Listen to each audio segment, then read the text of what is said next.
pitié. Le glaive avait fermé l'Éden, chassé ça.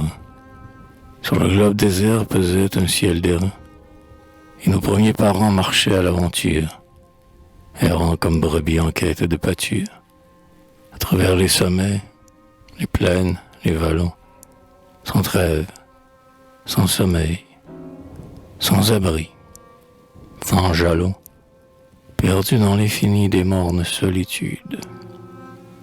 Côte à côte ils allaient, rompus de lassitude, tison des remords incessamment brûlés, muets, craintifs, tremblants, furtifs, échevelés. Sous le firmament lourd, tout leur était hostile. La pierre déchirait leurs pieds nus, le reptile, l'insecte, le buisson, les piquets de leurs dards. Dans les antres, lions, tigres, léopards, qui, la veille, autour d'eux se jouaient sous l'ombrage, du lointain leur jetaient d'horribles cris de rage. Oh, l'indicible horreur du premier châtiment.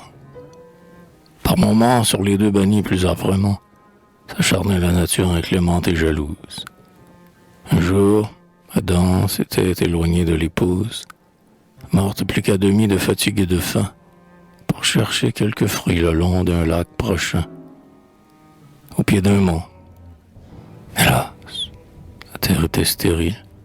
Vainement notre aïeul, anxieux et fébrile, avait interrogé les rameaux, le gazon, et sondé du regard l'insondable horizon. Il n'avait rien trouvé sous les grands cieux livides.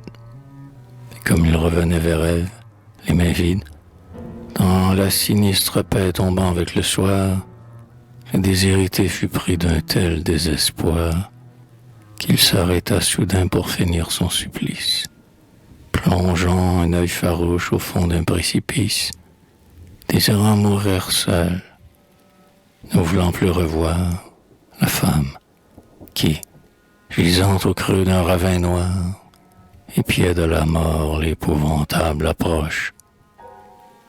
L'homme s'était assis sur un quartier de roche, éboulé sous ses yeux de la cime du mont, et songeait, par instant, à s'y briser le front.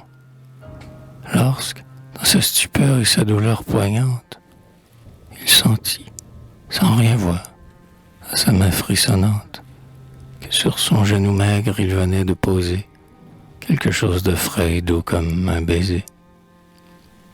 La pitié, qui devait naître de la souffrance, l'avait de loin suivi dans le désert immense. Et, le voyant assis, seul, hagard, aux abois, dans l'ombre un chien était venu lécher ses doigts.